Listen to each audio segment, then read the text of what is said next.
candy store. Put the leather on the denim. I ain't the cure, I'm the venom. If you wanna find me, find the taillight. Something's coming in, you're gonna wanna take a red eye. It's time to go. It's time to go. Get ready. Get ready. Get ready. Don't blink, don't blink. Good afternoon to all of you and good day wherever you are in the world. This is ang Maestro, Paglinawan, greeting you today, our 24th episode, entitled Lawfare versus Conflict Resolution. And we ask in this title page, is this the Philippine agenda in the South China Sea? The question mark there is intentional because we're in confusing times.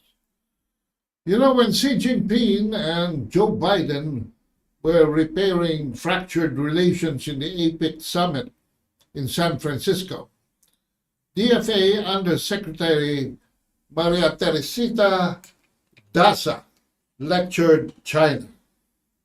Quote, "We call on China to remove all these illegal structures, these reclamations in the South China Sea, and be accountable for the damage caused by these illegal activities." Wow!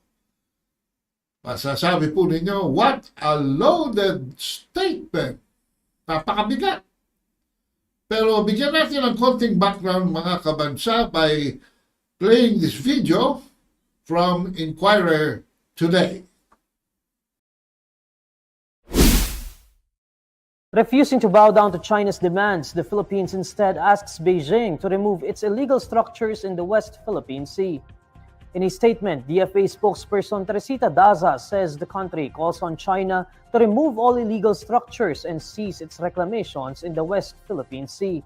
She also says China should be accountable for the damages caused by these illegal activities pertaining to China's structures in Paglinawan Reef, internationally known as Mischief Reef. Daza notes that Paglinawan Reef is now a militarized artificial island due to China's actions. Despite China's aggression, Daza maintains that Ayungin Shoal is within the exclusive economic zone and continental shelf of the Philippines. She adds that the Philippines will not need to give prior notification for conducting resupply missions to Ayungin Shoal, reiterating the legitimacy of such operations within our territory. Following China's November 10 aggression in Philippine waters, Chinese Foreign Ministry spokesperson Wang Wenbin urged Manila to immediately stop making maritime provocations and tow away BRP Sierra Madre stationed in Ayungin Shoal. But Daza says BRP Sierra Madre serves as a constant Philippine government presence in response to China's illegal occupation in 1995 of Paglinawan Reef. It took Teresita Daza a lot of courage to read these talking points. But if she sincerely believed this, given her foreign policy experience, we are in even bigger trouble. Our foreign policy has deteriorated into serious zero-sum lawfare. Diyan po niyo makikita yung zero-sum. Two individuals pulling the pole towards their end. And most likely, there will be one winner and one loser. In last week's program, I defined lawfare as legal warfare, which aims to win the strategic narrative through deliberate misinterpretation. Deliberate misinterpretation of existing laws. Ang susi po sa lawfare, the key to lawfare, is to find the gaps and ambiguities in the law. Ang susi po ay hanapin ng mga butas at mga leakages sa batas in order to attack and turn these points into one's advantage. Let us look closely on how this whole thing applies in our asymmetrical claims in the South China Sea. Philippines. Thus has said that when the Philippines protested the construction of structure in Mischief, China promised that it was only a fisherman's shelter and would remain as such. There you go. This was superseded by the filing of the Philippines of an arbitral case with the Permanent Court of Arbitration. Alam po ninyo, things happen out there, no? And most of them are caused by something, effects of a bad move. And in the case of the Philippines, it was the registration of an arbitral case against China with the Permanent Court of Arbitration, a registry based in The Hague, Netherlands, which China considered as acting in bad faith. Before we go to this tape on Ambassador Rosario Manalo, why in bad faith? Because when China and the Philippines started, sometime in, I can't remember specifically now, 75 or 76, our diplomatic relationships, we made an agreement that any dispute or conflicts between China and the Philippines will be resolved through bilateral negotiations. But when something happened on the way to the South China Sea, let us listen to Ambassador Rosario Manalo in this video. I hope I am not branded as a traitor to the country. But if you study very carefully international law, an arbitration was not set up correctly when we claim our right to the Kalayaan Group of Islands. I was breaking my brains trying to find out from international law books authorities what is an arbitration tribunal. And everywhere, an arbitration tribunal calls for three parties. The two who are claiming whatever they're claiming, and between the two, the selection of an umpire. And when arbitration is carried out, it is always voluntary. Under the UN Charter, it is always voluntary. However, in the UNCLOS, there was a provision or an attachment or something that made arbitration as a mechanism for solving compulsory under the UNCLOS. But the Philippines, when we ratified and approved the UNCLOS, we opted out of that provision, which means hindi natin gagamitin yung compulsory arbitration. We didn't want it. All right. Without even us talking with the Chinese or wherever, equally the same, the Chinese opted out of that provision. So, both the Philippines and China cannot invoke compulsory arbitration under the UNCLOS because we both opted out. So, what is the remedy? Dalhin natin sa UN. Under the UN Charter, which is voluntary arbitration. Philippines wanted it. Ayaw ng China. Voluntary. They say, you cannot tell China, "Hey, you have to do it." Because, no, it's voluntary. So what did we do? We went and proceeded to set up an arbitration panel. That is not even an arbitration panel. That's just a Philippine panel handpicking the people who will render the very issue that we want at binabayaran yun ang panahon nila. Ikaw ba naman kung babayaran ka at andun ka, hindi ba bibigay mo yung favorable position? That is why China is questionable. Now, I'm not trying, please understand, I'm not trying to be traitor to my country. I love my country. Pero hindi tama. Sino may sulsul nyo? Kayo nang draw the conclusion, ano?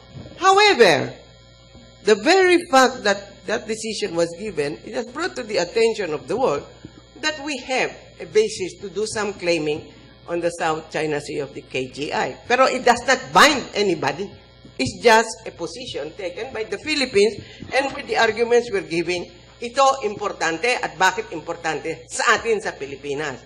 But that's, to me, an opinion of a plus for us. But it does not bind China nor anybody else in the world. Ngayon, kung magkakaroon tayo ng new process of settling the issue, we will. Kaya, in this point, tama si Presidente Duterte. Tabi muna yan, at the proper time, ilalabas natin. Siguro naman mahuhulaan nyo na between Teresita Daza o Rosario Manalo kung sino binibigyan ko ng mas mabigas na gravitas. Ano po? Balik tayo kay Teresita Daza. Ito pa isa. Ito po mga isla o mga reef o mga features na binabanggit dito sa dulong kaliwa, pababa, no? Yung Calderon Reef, Kagitingan Reef, yung Burgos Reef, yung Makenan, etc., etc. Ha? At lalo na po itong Mischief Reef, sinabi ni Teresita Daza, the reef is now a militarized artificial island. Nabasa mo ba, Teresita Daza, ang UNCLOS, itong treaty, itong United Nations Convention on the Law of the Seas na pinag-uusapan natin? Ha? Nabasa mo ba? Ha? Why? Because you admit that it's now militarized. Militarization excludes application of any UNCLOS entitlements to an area. Hindi mo ba naiintindihan? And when you say, however, Ayungin Shoal is 106.3 nautical miles from Palawan, but it is 423 nautical miles from the Paracels and 617 nautical miles from the Chinese mainland. What are you doing with this ruler? Which you say is clearly beyond the 200 maximum maritime entitlement for the exclusive economic zone under UNCLOS. All right. The two dots are statements of fact. Pero China does not claim Ayungin Shoal on the basis of UNCLOS provisions on the 200 nautical miles of exclusive economic zone. Palagay ko obvious naman yan. But we will discuss that later. Let us go into the next point on asymmetrical claims. In accordance with UNCLOS, sabi mo, and the final and binding, kinorek ka na ni Rosario Manalo, 2016 award in the South China Sea arbitration. Ayungin Shoals, sabi mo, is within the EEZ and continental shelf of the Philippines, over which Philippines has sovereign rights and jurisdiction. I agree. According to UNCLOS, yes. No? However, when you say China cannot therefore lawfully exercise sovereignty over it, medyo teka muna. The 2016 arbitral award not binding on China, remember? We already, the senior ambassador Manalo, by the way, is the stepmother of the present Secretary of Foreign Affairs. Mukhang nung mag-lecture si Rosario Manalo, absent itong si Ricky Manalo na stepson niya. The 2016 arbitral award not binding on China and applies only on the Philippines as sole participating party. We have already established that. Now, let us also say and admit that UNCLOS is just one treaty under international law. Isa lang po yan. Adopted in 1982 and made effective in 1994. Alam po niyo, international law is a great body of events, treaties, even wars, agreements, disagreements, throughout history. At itong Johnny come lately na UNCLOS is only made effective in 1994. Pero, may mas mabigat pa po na sitwasyon dito because may tinatawag na customary law. In international law, customary law is the final arbiter of everything. Why?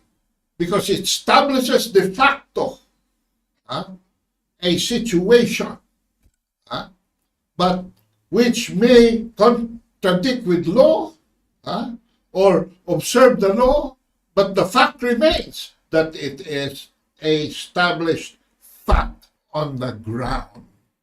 So on top of that, under customary law, what is sovereignty?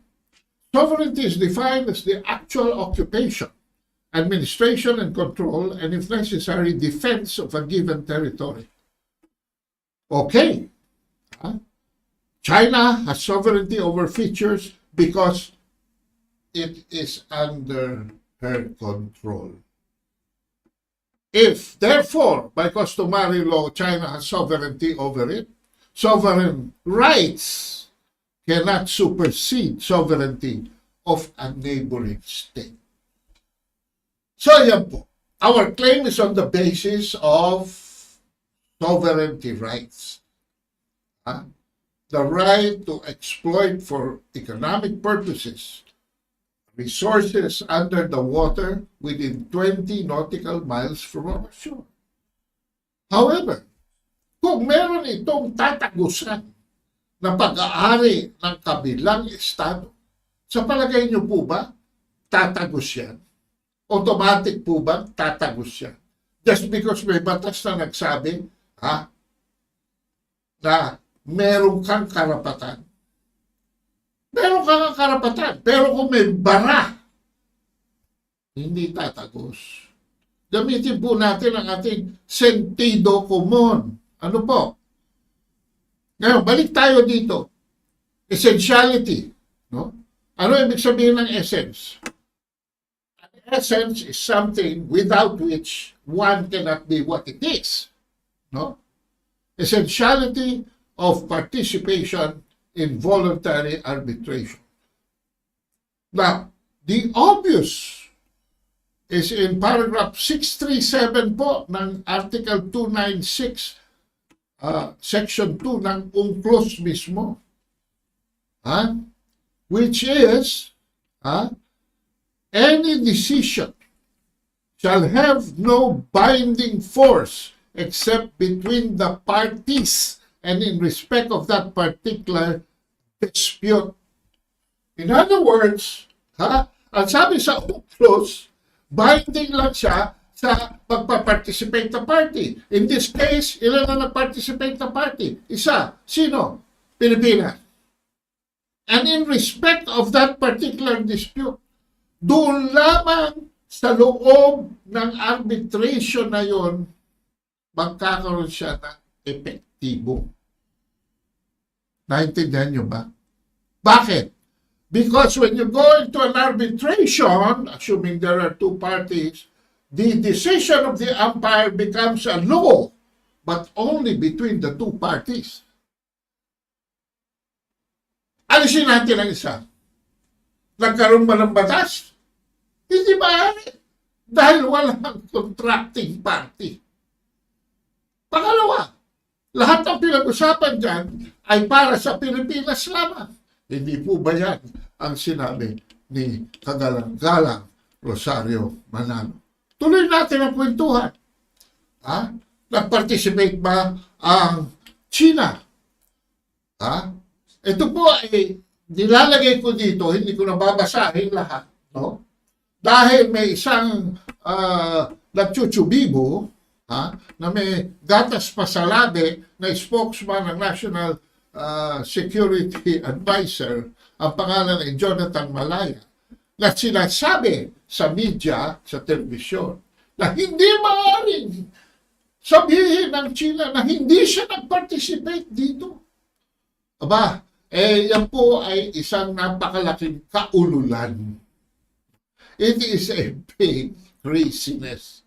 Dahil po mismo dito sa pinangangalandakan niyang South China Sea Arbitral Award, paragraph 116, nandito po ang detalya. at nagpapatunay ng dokumentado hindi nag-participate ang China. Nasa loob po yan ng paragraph 116 mismo ng pinangangalantari nila na arbitral award. Yun na lamang huli ang aking babasahin. Throughout the proceedings, China has rejected and returned correspondence from the tribunal sent by the registry, Permanent Court of Arbitration, na hindi naman permanent dahil kinukumbin lamang yan kung may arbitration, at hindi naman korte dahil yan ay arbitration tribunal. Hindi po korte yan. Ang mga desisyon po niya, nasabi na natin, ay hindi nagtatalaga ng jurisprudence because the law and the decision applies only to the parties and within the dispute. Klarong-klaro po, sinabi ng UNCLOS.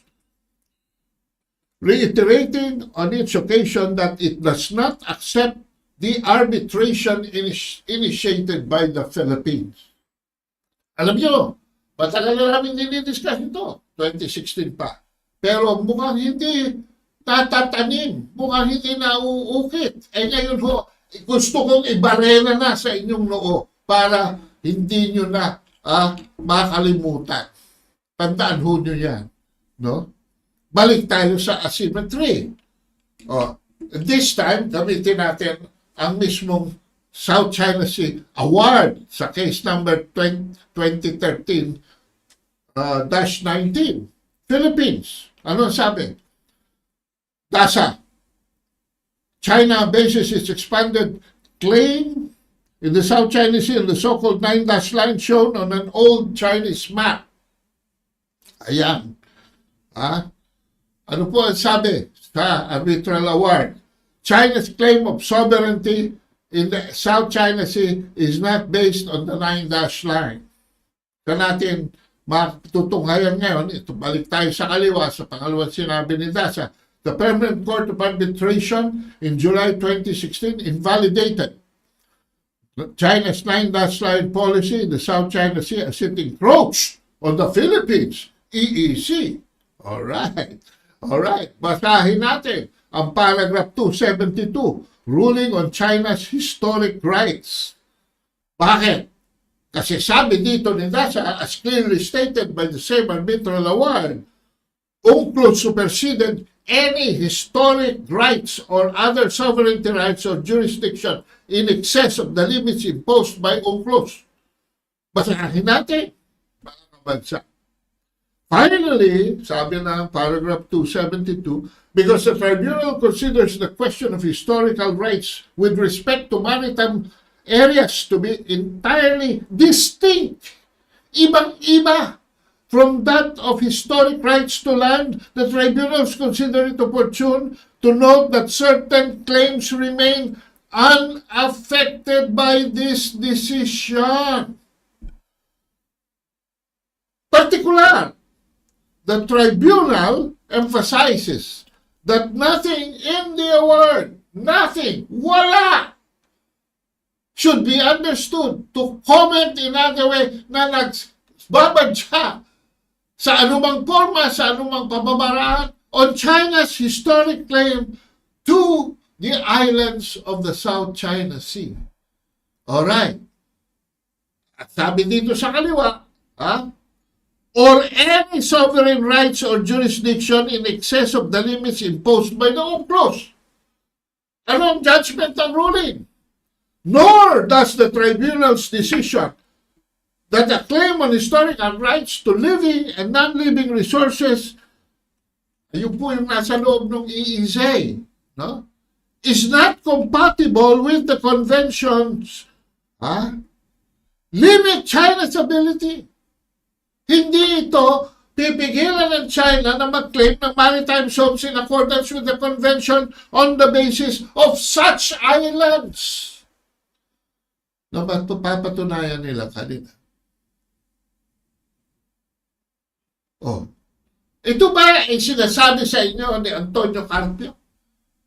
Ito ba ay dinidisclose sa inyo ng Department of Foreign Affairs?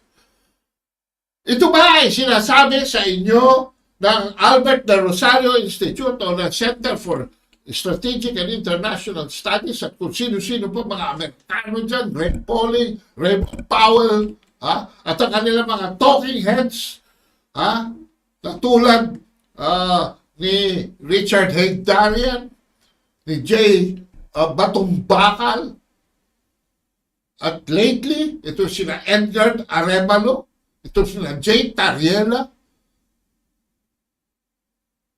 Aba, joke lang kayo. Ang dinidebate ko nga rito mataas Undersecretary ng Department of Foreign Affairs. Ano sinabi niya? We are being asked to give prior notification each time we conduct a resupply mission to a Yungin Shoal. Hinihingan tayo na ipaalam ang kanilang intindi dahil makitid ang kanilang utak ay magpaalam. Alam ko ninyo, sa Pilipino, ang ipaalam at saka magpaalam. No? To inform and to ask permission are two different things. But, ano ang sinasabi ng Arbitral Award na dapat basahin ng Pilipinas? Dahil kanina pa natin sinasabi that the Philippines is in bad faith because it agreed in the when we established our diplomatic relations with China that we will resolve our disputes through bilateral negotiations. May tumulog sa arbitration. Nung magpirmahan, nung mag-ratify na UNCLOS, nag-opt out ang China. Nag-opt out ang Pilipinas. And both said that they will separately say that they will resolve disputes with other countries through bilateral negotiation. So ngayon, we will not do so? Well, Ms. Daza, paragraph 1198, the root of the disputes presented by the Philippines in this arbitral lies, diretso na tayo sa pula, in fundamentally different understandings of their respective rights under the Convention in the waters of the South China Seas. Magkaiba ang intindi. At sinabi ko na kanina, walang mangyayari dyan kung yung nasa ibaba ay hindi aakyat at kung yung nasa taas ay hindi bababa para magkamayan at mag-usap. Ano pa sila sabi ng Arbitral Award, paragraph 1198? In such circumstances, the purpose of dispute resolution proceedings is to clarify the parties' respective rights and obligations and thereby to facilitate their future relations. Bakit? Dahil kung hindi, wala ng future relations. Masisira ang goodwill between the two countries, between the two peoples. Magkakasarahan, magkakatrangkahan ng pintuan at bintana sa bawat isa. In accordance with general obligations, ayan na, of good faith that both governments unequivocally recognize. Kuha niyo? Meron pa pwede mag-usap kung party A at party B, isa sa kanila ay in good faith. Padala tayo ng padala na kung ano-ano kaletsihan dyan sa South China Sea. Ayaw natin ipaalam, ayaw natin mag-seek na cooperation ng China. Alam na natin na kiniklaim ng China na sovereign sila dyan. Alam na natin na they are in possession of the area. Alam na natin that we have effective control. They have effective control of the situation. Alam na natin na mas malaking puwersa nila. Wala ba tayo sa 10%? Baka 3% lang tayo, 1% lang tayo ng lakas nila. Aba, ano sinasabi natin sa kanila? But is right. Ano naman sinasabi nila sa atin? I'm sorry pala. Ang sinasabi pala natin sa kanila is, right is might. Ano ang sinasabi nila sa atin? Might is right. Which one will prevail? Ito pa sabi ni Daza. The Philippines has not entered into any agreement abandoning its sovereign rights and jurisdiction over the EEZ and continental shelf, including the vicinity of the Ayungin Shoal. Whereas Defense Secretary Voltaire Gasben on May 29, 2013, as documented by the Philippines Daily Inquirer, was talking to Chinese Ambassador to Manila, Mang Kejing, on BRP Sierra Madre. Sabi niya, we will not violate, sabi ni Gasben, the agreement not to construct new structures. We told them we're only bringing supplies for our troops there, like water and food. Bakit to sinabi ni Gasben? Kasi kung i-insist niya yung tumbong natin, at hindi payagan na magdala tayo ng humanitarian, ng food, ng water, necessary supplies, medicines, panlamig, malamig po dyan dahil nandiyan sa gitna ng dagat yan. Bakit? Ito sinabi mismo ni Gasmen. There will be rotation of troops because we can't put our men there permanently or they'll grow crazy. Huwag mong bigyan ng pagkain niya ng 1 linggo, masisiraan po ng ulo yung mga yan. At noong mga panahon na nagkakagit-gitan at nagkakahigpitan ang patintero dyan, at nadidelay ang resupply mission dyan, napilitan na nga po mangisda, nangingisda ng mga marino natin dyan, mga sundalo natin dyan. Ano ba kayo? Hindi ba wala ba kayong sentido komon? So anyway, enough of Teresita Daza. Tingnan natin kung sa itaas ito ay magkaroon tayo ng pag-asa. Dahil mukhang wala tayong pag-asa kay Teresita Daza. Umakyat tayo ng 2 level. Lampasan na natin si Enrique Manalo na sekretary ng Department of Foreign Affairs at dumiretso na tayo sa Pangulo. Tingnan natin. Pakinggan natin ang video. The basic idea, of course, of all of this is that the United States is our, I would say, our oldest and most traditional partner that has been in various forms ongoing for over 100 years. And I think it serves us well to remember that the United States is the Philippines' only treaty partner. And that is why that with the increasing the heightening tension in the West Philippine Sea, as we have named it, because it is generally known as the South China Sea, the increasing tensions in the South China Sea require that we partner with our allies and our friends around the world, so as to be able to come to some kind of resolution and to maintain the peace. And as I mentioned in my remarks, really what the foreign policy of the Philippines is really rather simple. And it really comes down to 2 things. Number 1, peace, and number 2, the national interest. And in that sense, we no longer subscribe to the old thinking, wherein it is a bipolar world, and each of the countries will choose whether to be with the Soviet Union or to be with the United States. I do not think it is not, in my view, this is no longer applicable, no longer relevant to the way the state of affairs as they have evolved geopolitically.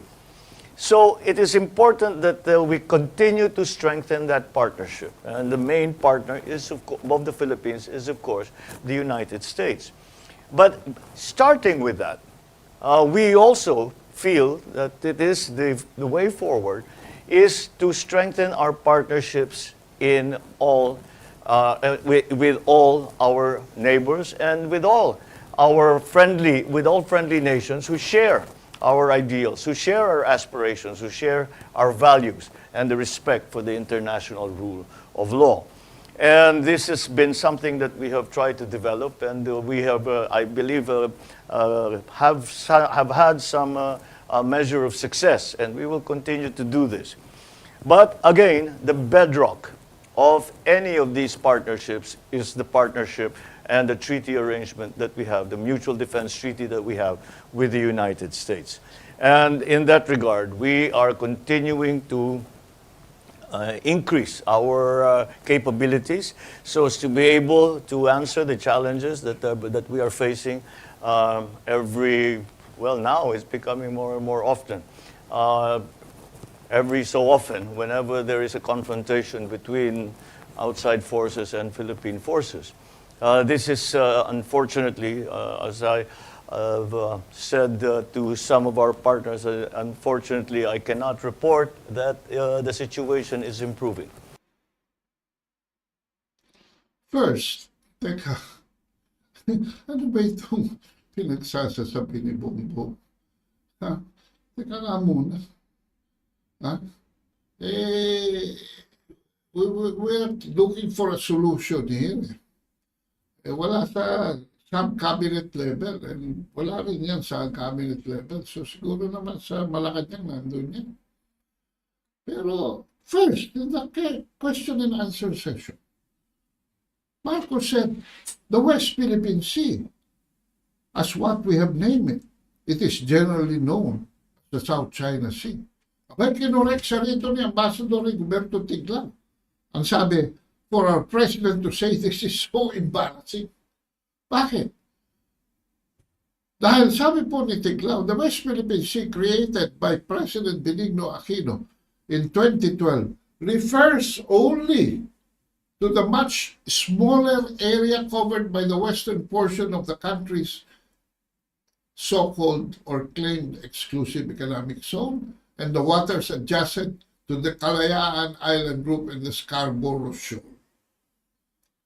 Tiglaw also took exception to the president's statement that the situation has become more dire than it was before. Alam niyo ba ibig sabihin ang more dire? That the situation has aggravated.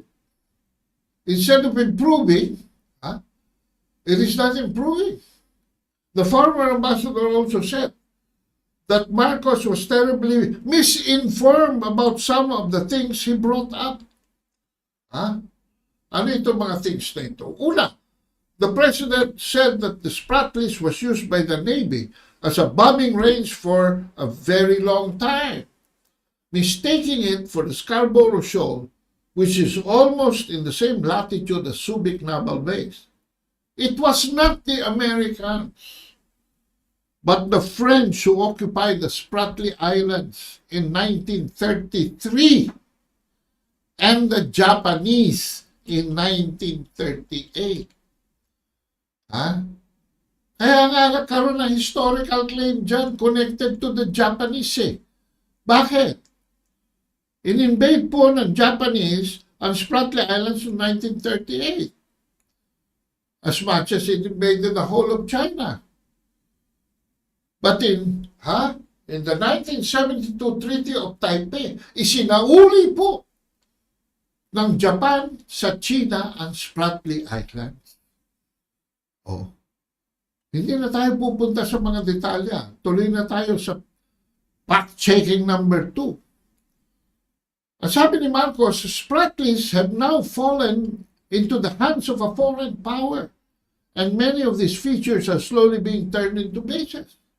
Di ba kasasabi natin? French, and then Japan, and then sinuli sa China. Pinagsasabi ng foreign power. Sa Treaty of Taipei, following, sinauli po sa Treaty of Taipei, following a statutory construction that flowed from the 1943 Cairo Declaration, the 1945 Potsdam Communique, and the 1951 Treaty of San Francisco. Kung hindi ho yan sinuli sa China, ang isa sa mga pinag-usapan ay ang pagtatapos ng gera between China and Japan. Kung hindi sinuli yan, di hanggang ngayon may gera pa ang Japan at China dyan. Tiglaw said, the fact that the Chinese already finished building the bases 8 years ago, it has not just fallen into foreign power just recently. Itong tinatawag ni Marcos na bases were artificial islands the Chinese built from 2014 to 2015. Sa mga features that it occupied in retaliation against Noynoy Aquino's administration's filing of an arbitral suit in 2013 invoking UNCLOS. Hindi ba diniscuss na natin kanina yan? Tiglaw replied, China's was a classic tactic in territorial dispute. It established facts on the ground. It spent unprecedented 10 billion to transform the reefs into and occupied into artificial islands. Ito ho yung mga gusto ni Teresita Daza na ibalik ng China, iwanan ng China, after China has spent more than $10 billion and 45 developed these islands. Kayo ba, regular ba kayong nanananghalian dyan sa DFA? Parang ano kayo, lipas sa gutom. Hindi kayo nag-iisip ng tama. O baka naman, nadidiktahan kayo. Ay sabihin nyo na kung sino. The Philippine Navy and the Coast Guard claimed in September without presenting any photographs or videos, however, that they had monitored 33 maritime militia vessels at Iroquois Reef and 15 at Savina Reef. Pero wala naman sila pinakikita sa atin. Fact check number 3.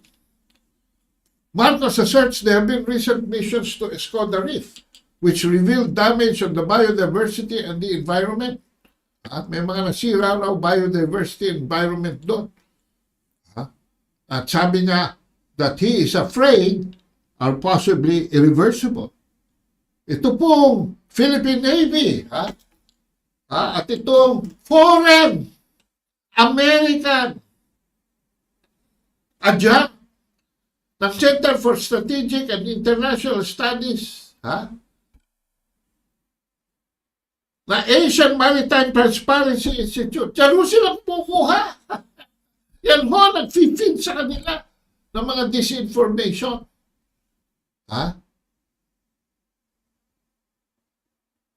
Ayan. That the Chinese fishing vessels damaged the coral reef, but they presented no evidence at all. Yung mga photos na pinadala ng damaged reef are easily recognizable damage inflicted by dynamite fishing, which only small fishermen are known to resort to. Marcos was taking as truth fake news spread by the Philippine Navy and AMTI. Pangapat, Marcos declared, so I have said it before and will not say again, the Philippines will not give a single square inch of our territory to any foreign power. Ano ba ang square inch na sinasabi mong kinukuha ng ibang bansa na pag-aari ng Pilipinas? Ultimo ito sabihin ko sa iyo, President, Mr. President, pati yung polygon na tinatawag na Kalayaan Island Group. Alam mo ba, hindi na yan polygon. Dahil yung Republic Act 9522, inalis yung polygon at tinalagayan na regime of islands. Yung sarili ninyo, ay mga dilawan, na arbitral award, denied that they are islands, they are rocks. At therefore, kung hindi sila regime of islands, can they be regime of rocks? There's no such thing. Okay? Oh, pero yung archipelagic nature ng polygon na wala. Diyan ho sa batas na pinasa. Alam niyo ba kung sinong ponente nang yan ay dalhin sa Supreme Court? Si Antonio Carpio ho. Pinapaikot-ikot tayo nito mga tao ito. Ha? The law is clear as defined by UNCLOS, sabi ni Marcos, and the final and binding 2016 award on the South China, yan din ang sinasabi ni Daza eh. So, wala yata tayong pag-asa rito sa next 2 levels up. Sabi ni Tiglao, totally false. The South China Sea arbitration invoking UNCLOS ruled only the Philippines' maritime claims, sovereignty rights, and China's mysterious 9-dash line on the basis of UNCLOS lamang. And the panel itself categorically declared that it does not have authority to rule on territorial disputes. Why? Because it has no jurisdiction over sovereignty.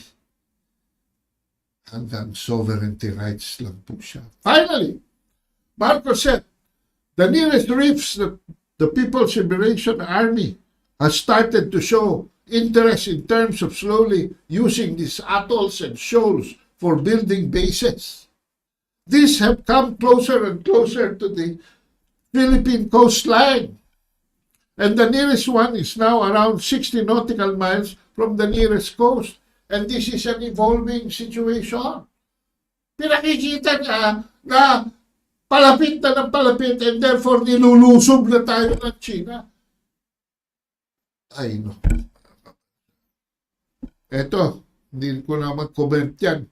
Si Tiglao na mismo nagsasabi, from mere and confirmed reports by his virulently anti-China Navy Coast Guard officials, Marcos is portraying China's PLA as moving to grab, as already mobilizing to invade us. He explained that Marcos was referring actually to Sabina Shoal, as he asserts there have been no report at all of any Chinese vessels sailing by the 2 nearest shoals, which is Bombay and Royal Captain Shoals that are within 60 nautical miles from Palawan. Eh, ang problema dyan, kung yan ay parte ng mga kiniklaim ng China on the basis of historical rights and customary law, bakit kayo nagre-reklamo? Meron ba kayong pruweba na atin niyang area na yan? Eh, hindi nga lulusot yung sovereignty rights ninyo doon sa soberanya ng neighboring state. No? Kung sino man na nag-drawing doon sa 9522 ng mapa, talaga nasisiraan ang ulo.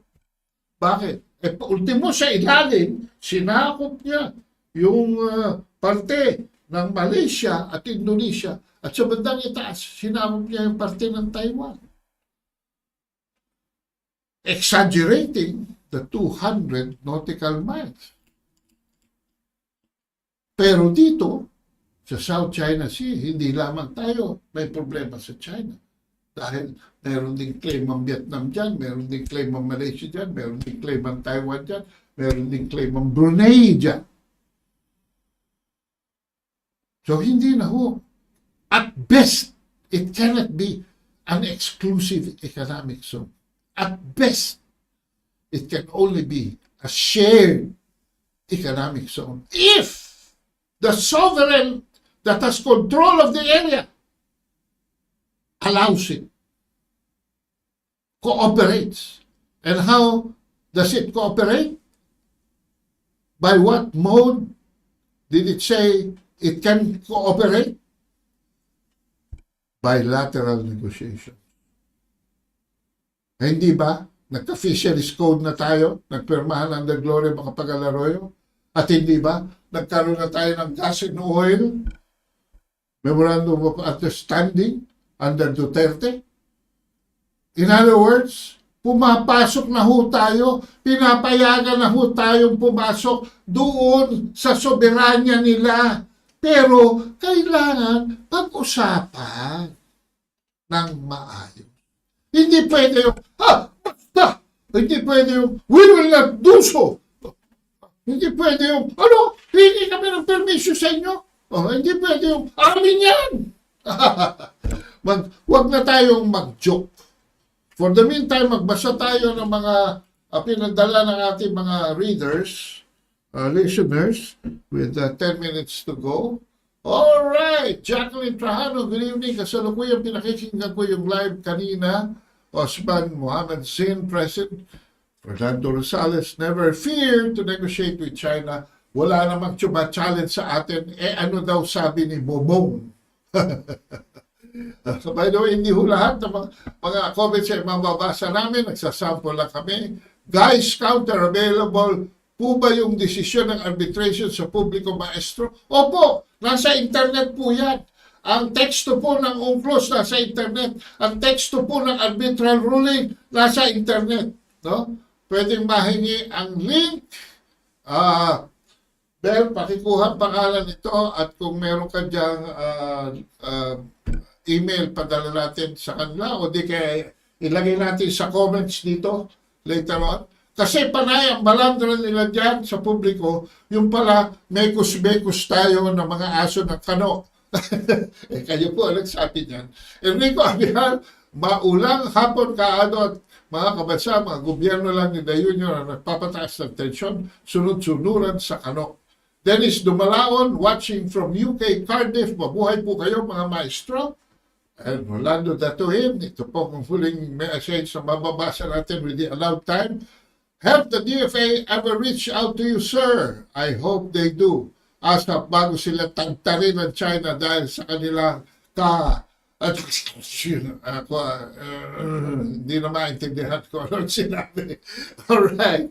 Maraming salamat sa inyo mga kabansa, sa inyong pagsubaybay. At we are particularly impressed by the increase in readership. At by the way, magpapasko po ngayon, kaya we have a Christmas book super sale. Nagre-return po ito for 2023. Alam niyo, 2 years ago, ito ay ating ginawa, no?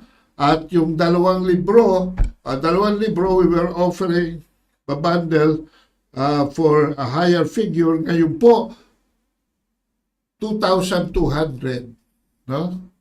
Ang tatlo, mga kabansa. At yung dalawa, any two, bundle of two still available for 1,320 with free delivery anywhere in the Philippines. So ayan po, yung bundle na tatlo, 2,200. Yung bundle ng dalawa, 1,320. Ano po? Alright. Just text 0917-336-4366 for details. 0917-336-4366. Pero, mga kabasa, please understand that this is subject to availability of supply. Kaya, let the early bird catch the worm. Ika nga. Mag-order na po kayo agad today at within this week as much as possible. Dahil baka magkaubusan na in the next, towards Christmas in the next few days to come. All right. So, ang tanong, what do we really want to achieve, mga kabansa? Conflict or cooperation? Alam po ninyo, meron namang non-zero sum At yun ang win-win. Dahil kung tayo maghihilahan on both ends, your interest will lose, my interest will win. Or my interest will lose, your interest will win. Pero kung tayo magsasanib puwersa, mag-uusap ng maayos, at magkakaintindihan, at walang buljakan, mga kabansa. Walang traidoran, at walang budol-budol, at consistent lang tayo in good faith. The area of overlapping interest is a win-win area. Our quotation for the day is attributed to Edmund Burke, saying the only thing necessary for the triumph of evil is for good men to do nothing. Through the years, this has been contested. Burke, however, did say something resembling the quote in his thoughts on the cause of present discontents. Yun po yung libro, Thoughts on the Cause of Present Discontent. When bad men combine, the good must associate, else they will fall. One by one, an unpitied sacrifice in a contemptible struggle. Yan pong contemptible struggle ang nangyayari sa atin ngayon sa South China Sea.